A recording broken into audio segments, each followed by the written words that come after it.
بسم اللہ الرحمن الرحیم۔ Programme logic with Salman Abid. Election commission کا انتخابات نہ کروانے کا فیصلہ پہلے سے طے شدہ کھیل کا حصہ تھا، کیونکہ وفاقی حکومت، دونوں صوبائی نگران حکومتیں، دونوں صوبائی گورنر سمیت الیکشن کمیشن انتخابات کے حق میں نہیں تھا۔ وجہ صاف ظاہر ہے کہ انتخابات اس وقت حکومت کو سوٹ نہیں کرتے، اور اس وقت انتخابات ہوتے تو یہ حکمران اتحاد کے لیے ایک خودکش حملہ ہوتا، اور یہ ظاہر تھا کہ جب سیاسی صورتحال ان کے حق میں نہیں ہے، انتخابات کے نتائج کا پہلے سے ان کو علم تھا، تو کیوں کر انتخابات کا فیصلہ کیا جاتا۔ سپریم کورٹ کا فیصلہ اپنی جگہ، لیکن آئین کے مقابلے میں حکمران اتحاد کا فیصلہ اہمیت اختیار کر گیا، اور سب اس وقت جو فریقین ہیں انہوں نے مل کر جیسے سیاسی لنگوٹ کو کسا ہے اور انتخابات سے گریز کا راستہ اختیار کیا ہے، تو ظاہر ہوتا ہے کہ پاکستان میں آئین اور قانون کی بالادستی نہیں ہے۔ یہاں آئین کے مقابلے میں، قانون کے مقابلے میں حکمران اتحاد طاقتور ہو چکا ہے، اور آئین اور قانون کے مقابلے میں فیصلے انفرادی لوگوں کے ہاتھوں میں آ چکے ہیں۔ اب سوال یہ ہے کہ الیکشن کمیشن کا یہ فیصلہ، اس پر سپریم کورٹ کیا رد عمل دیتی ہے، اور گیند اب بنیادی طور پر سپریم کورٹ کی کورٹ میں آ گئی ہے، اور یہ فیصلہ سپریم کورٹ کو کرنا ہے کہ کیا اس ملک میں آئین اور قانون بالادست ہے، یا حکمران اتحاد اور ان سے جڑے ہوئے چند افراد کی خواہشات کی بنیاد پر اس ملک کو چلانا ہے۔ دیکھنا ہے کہ سپریم کورٹ اس بات کو طے کرے گی کہ اس کا دیا ہوا فیصلہ ہی حتمی تھا، یا سپریم کورٹ کچھ ایسا خاموش راستہ اختیار کرے گی جس سے معاملات جو ہے وہ آگے نہ بڑھ سکیں۔ سب سے بڑی امپورٹنٹ بات جو ہے وہ یہ ہے کہ اگر اکتوبر میں عام انتخابات ہونے ہیں تو یہ نگران حکومتوں کو اتنا لمبا حکومت کرنے کا اختیار کس قانون کے تحت دیا جائے گا؟ یہ کون سی آئینی شک ہے جس کے تحت یہ فیصلہ کیا جائے گا؟ بظاہر یہ لگتا ہے ہم سب نے مل کر یہاں پر طے کر لیا ہے کہ ہم اپنے پولیٹیکل ایڈونچرزم سے باہر نہیں نکلیں گے، ہم اپنی سیاسی مہم جوئی سے باہر نہیں نکلیں گے، اور ہم اپنی مرضی اور خواہش کی بنیاد پہ ملک کے نظام کو چلانے کی کوشش کریں گے۔ اس فیصلے سے جہاں قانونی ابہام پیدا ہوا ہے، وہیں سیاسی ابہام بھی پیدا ہو گئے ہیں، اور ایک نئی بے چینی آپ کو آئینی اور قانونی اور سیاسی محاذ پر دیکھنے کو ملے گی۔ جو لوگ یہ سمجھ رہے ہیں کہ اس فیصلے سے ہمارا بحران ٹل جائے گا، یہ بحران ٹلے گا نہیں، بلکہ بحران اور زیادہ شدت اختیار کر جائے گا۔ اور اگرچہ ایک راستہ نکالنے کی ابھی بھی کوشش کی جا رہی ہے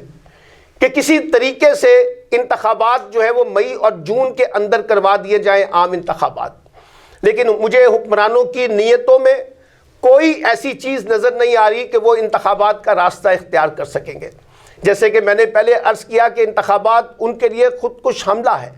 اس لیے وہ یہ راستہ اختیار کرنے کی بجائے مزید ٹال مٹول کرنے کی کوشش کریں گے۔ اور ابھی تو یہ بھی ابہام پیدا ہو گیا ہے کہ کیا اکتوبر 2023 میں عام انتخابات بھی ہوں گے، یا اس کو بھی التوا کیا جائے گا، کیونکہ جب آپ نے ایک دفعہ کسی بھی جواز کو بنیاد بنا کر انتخابات کو ملتوی کرنے کا راستہ اختیار کر لیا ہے، تو اس فیصلے سے آئندہ کے لیے بھی یہ راستہ کھل جائے گا۔ کوئی بھی حکومت سیکیورٹی کو بنیاد بنا لے، مالیاتی مسائل کو بنیاد بنا لے، دہشت گردی کو بنیاد بنا لے، کسی بھی ایشو کو بنیاد بنائے، تو انتخابات کو میں تاخیری حربے اختیار کرنا اور بر وقت انتخابات کا انعقاد، وہ ایک راستہ کھول دیا گیا اس فیصلے سے۔ اور جب الیکشن کمیشن پہ تنقید ہوتی تھی تو اس وقت بھی یہ سمجھ آتا تھا کہ الیکشن کمیشن کس طریقے سے حکمران اتحاد کی گود میں بیٹھ کر اپنے فیصلے کرتا ہے، اور اس فیصلے سے الیکشن کمیشن کی بھی اپنی کریڈیبلٹی بہت ڈیمیج ہوئی ہے۔ سپریم کورٹ بار ایسوسی ایشن ہو، پنجاب بار کونسل ہو، لاہور ہائی کورٹ بار ایسوسی ایشنز ہو، سارے وکلا نے بھی الیکشن کمیشن کے اس فیصلے کی مذمت کی ہے، اور ایک امکان یہ ہے کہ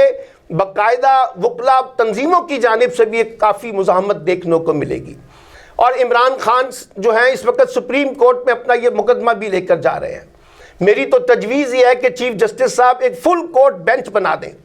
اور یہ پورا کورٹ طے کرے کہ اس ملک کو کانسٹیٹیوشن کی بنیاد پر چلانا ہے یا افراد کی خواہشات کے اوپر چلانا ہے، اور جو فیصلہ پھر سپریم کورٹ کا فل بینچ کرے دے اس کے اوپر ہمیں چلنا پڑے گا۔ چیف جسٹس کو اس پہ سو موٹو لینا چاہیے، کیونکہ جب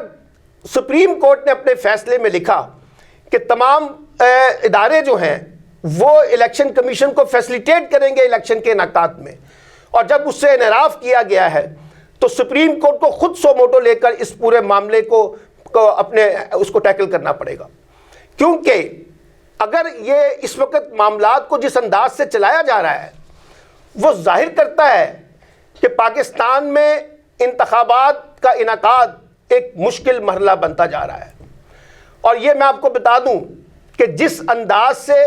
ہم یہ اپنے فیصلے کر رہے ہیں اور جس انداز سے اس ملک کو چلانے کی کوشش کر رہے ہیں، یہ نہ تو سیاست کی طرف ہم بڑھ سکیں گے، نہ جمہوریت کی طرف بڑھ سکیں گے، نہ آئین اور قانون کی بالادستی کی طرف بڑھ سکیں گے۔ یہ ایک فسطائیت کے حربے ہیں، یہ ایسے اوچھے ہتھ کنڈے ہیں جس کا مقصد پاکستان میں سیاست اور جمہوریت کو مضبوط کرنا نہیں ہے۔ پھر آپ یہ دیکھیے کہ عمومی طور پر کہا جاتا ہے کہ بحرانوں کا جو حل ہے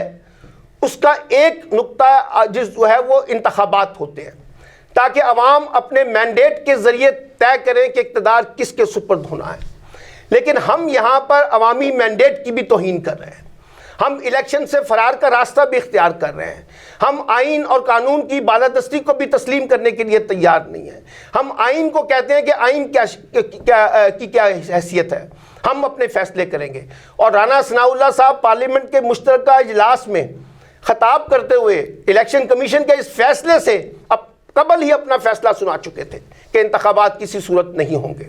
تو جب سب لوگوں نے اپنے لنگوٹ کس لیے تھے کہ ہم نے انتخابات نہیں کروانے، تو پھر یہی فیصلہ ہونا تھا جو الیکشن کمیشن نے یہ فیصلہ اب کیا ہے۔ اور یہ میں آپ کو بتا دوں، اس سے اس ملک کے اندر جس قسم کی نئی تعویلیں پیش کی جا رہی ہیں اور ایک ایسی سیاسی تقسیم موجود ہے اس ملک کے اندر جہاں لوگ سیاسی بنیادوں پر بہت زیادہ تقسیم ہیں،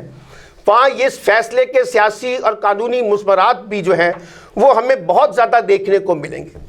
اور اب دیکھنا یہ ہے کہ جو فیصلہ الیکشن کمیشن نے کیا ہے اس پر اگر سپریم کورٹ کوئی بڑا فیصلہ سناتی ہے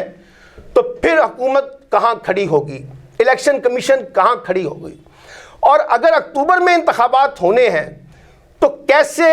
ان نگران حکومتوں کو اکتوبر کا وقت دیا جائے گا کہ یہ اس وقت تک اقتدار میں رہیں گے۔ نگران حکومت تو آتی ہی 90 روز کے لیے ہے، اگر اب 90 روز میں انتخابات نہیں ہونے تو پھر نگران حکومتوں کا جواز کیا باقی رہ جاتا ہے، یہ بھی ہمیں بتانا پڑے گا، یہ بھی ہمیں سوچنا پڑے گا۔ اور میں تو جانتا ہوں، مجھے کچھ صوبائی وزراء جو پنجاب کے ہیں انہوں نے مجھے کہا کہ ہم تو لمبے عرصے کے لیے آئے ہیں اقتدار میں، یعنی ان کو پہلے سے پتا تھا کہ ہم 90 دن کے لیے نہیں آئے۔ تو یہ کہاں طے ہوا، یہ کہاں طے ہو رہے تھے بہت سے معاملات، اور یہ کہاں طے ہوا کہ ہم نے اس ملک میں انتخابات کو نہیں ہونے دینا۔ اس میں ہماری اسٹیبلشمنٹ کے اوپر بھی انگلیاں اٹھ رہی ہیں، لوگ اسٹیبلشمنٹ پہ بھی سوالات اٹھا رہے ہیں، کیونکہ بہت سے لوگ اس فیصلے کو اسٹیبلشمنٹ کے فیصلوں کے ساتھ بھی جوڑ کر دیکھنے کی کوشش کر رہے ہیں، اور ان کو لگتا ہے کہ یہ فیصلہ جو ہے جہاں حکمران اتحاد نے کیا ہے وہیں کہیں اسٹیبلشمنٹ کی مرضی بھی اس میں کہیں شامل تو نہیں ہے۔ تو اس لیے میں یہ کہتا ہوں، پاکستان میں ایڈونچرزم کا یہ کھیل بند کرے، پاکستان ایسے آگے نہیں بڑھ سکے گا، پاکستان ایسے آگے نہیں چل سکے گا، پاکستان میں ایسے ہی سیاست اور جمہوریت مضبوط نہیں ہو سکے گی، اور نہ ہی آئین اور قانون بالادست ہوگا جو طور طریقے اس وقت ہم نے اختیار کیے ہوئے ہیں۔ لیکن میں پھر یہ کہتا ہوں کہ فیصلہ کن جنگ اب اس وقت سپریم کورٹ میں ہونی ہے، اور سپریم کورٹ ہی ڈٹرمن کرے گا پاکستان میں آئین اور قانون کی بالادستی ہوگی یا نہیں ہوگی۔ اور اگر سپریم کورٹ کے دیے ہوئے فیصلے کی کوئی اہمیت باقی نہیں رہ جاتی اور اس کے اندر قانون شکنی ہوتی ہے اور سپریم کورٹ اس پہ خاموش رہتا ہے، تو پھر ان اعلیٰ عدالتوں کی ساکھ پر بھی جو ہے سوالیہ نشانات اٹھیں گے۔ اس لیے اب دیکھتے ہیں کہ سپریم کورٹ اس پورے کھیل میں کیا ایسا کردار ادا کرتی ہے کہ ملک میں آئین اور قانون کی بالادستی کی جنگ جو ہے وہ جیتی جا سکے۔